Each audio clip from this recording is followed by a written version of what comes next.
জীবনে যা করি আর না করি প্রচুর ঘুরতে হইবে মাস্ট বি। সেই জন্য আজকে আমরা চলে এসেছি বাংলাদেশের সাগর কন্যা কুয়াকাটা।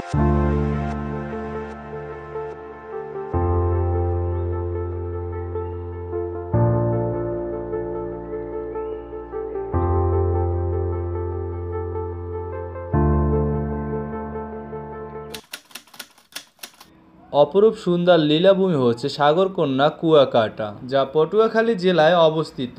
আমাদের ভিতরে অনেকেই আছে যে কুয়াকাটার ইতিহাস সম্পর্কে এখনো অজানা, তাই আজকের ভিডিওটা শুরু করব কুয়াকাটার ইতিহাস থেকে। তাই ভিডিওটা স্কিপ না করে ফুল ভিডিওটি কন্টিনিউ করুন। আমি এখন আছি রাখাইন মার্কেটের এই বৌদ্ধ মন্দিরটি একটি ইতিহাস বহন করে। আমরা যে সামনে কুয়াটি দেখতে পাচ্ছি, এটি 1784 সালে আদিবাসী রাখাইনরা খাবার পানির জন্য খনন করেন, আর এই কুয়ার নামকরণ করা হয় কুয়াকাটা। আমরা এখন এই সিঁড়ি দিয়ে উপরে উঠে যাব বৌদ্ধদের বিভিন্ন সুন্দর নিদর্শন ও ইতিহাস সম্পর্কে জানার জন্য। সিঁড়ি থেকে ওঠার পরে সর্বপ্রথম বৌদ্ধদের এই মূর্তিটি সামনে পড়বে। বৌদ্ধ মন্দিরের বেশ ঘটকে ঢোকার আগে আমরা এর আশেপাশের জায়গাগুলো সুন্দরভাবে ঘুরে নিই। আমরা বর্তমানে আছি বৌদ্ধ মন্দিরের মূল ঘটকের পিছন সাইডে। আপনারা যে বটগাছটি দেখতে পাচ্ছেন, এই বটগাছটির নিচে আছে অনেকগুলো মূর্তি। বটগাছটির পুরো পাশ জুড়ে আছে বিভিন্ন ধরনের বৌদ্ধদের মূর্তি। তো চলেন এবার প্রবেশ করা যাক বৌদ্ধ মন্দিরের মূল ঘটক। বৌদ্ধ মন্দিরে ঢোকার পরে সর্বপ্রথম আমাদের চোখে যে বড় মূর্তিটি বাজে, এখানকার মানুষের সাথে কথা বলে জানা যায় এই মূর্তিটি নাকি পুরোটা স্বর্ণ দিয়ে তৈরি।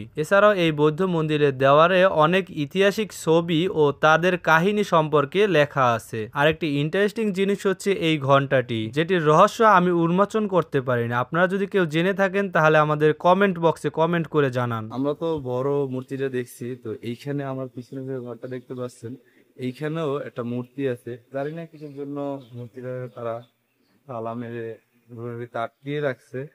খোলা রাখেন। আমি তো আপনাদের জন্য আমি জানলার পাশ থেকে দেখাই। এই জায়গায় একটি মূর্তি আছে, তো এই জায়গা তালা মারা, তারা গেটে তালা মেরে রাখছে, তো কিছু কারণে রেখেছে।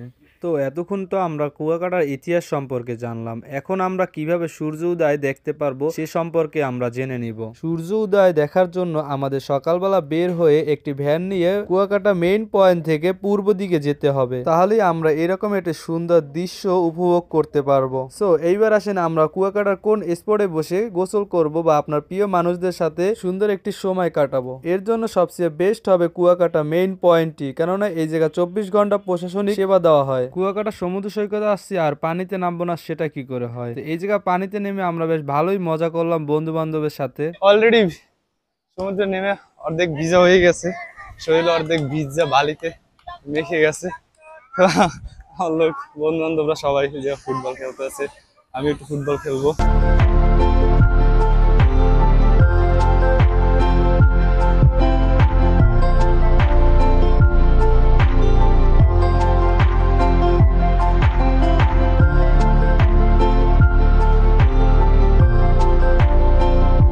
কুয়াকাটার আরেকটি সুন্দর বা লোভনীয় জায়গা হচ্ছে এই সিফুড বাজার। এইখানে সকল ধরনের সামুদ্রিক মাছ বা কাঁকড়া পেয়ে থাকবেন আপনারা। আর এই বাজারে আপনি যে মাছটি ক্রয় করবেন সেটি আপনার সামনেই, আপনি যেভাবেই খেতে চান সেভাবেই আপনার সামনে রান্না করে পরিবেশন করা হবে। আমরা বন্ধুরা মোট 8 জন ছিলাম, সেই জন্য একটি টুনা মাছ ও 8টি কাঁকড়া নিয়েছি। এক প্লেটে সবাই একসাথে খাওয়ার মজাই অন্য রকমের, আর রান্নাটাও অনেকটাই সুন্দর ও লোভনীয় হয়েছিল।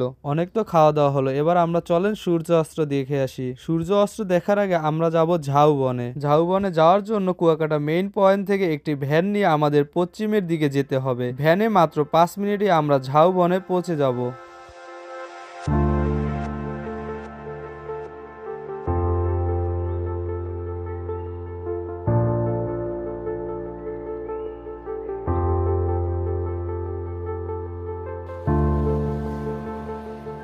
আর সবচেয়ে ইন্টারেস্টিং বিষয় হচ্ছে এই ঝাউবনের এই জায়গাটা থেকেই আপনি সূর্যোদয়টা সবচেয়ে সুন্দরভাবে দেখতে পারবেন।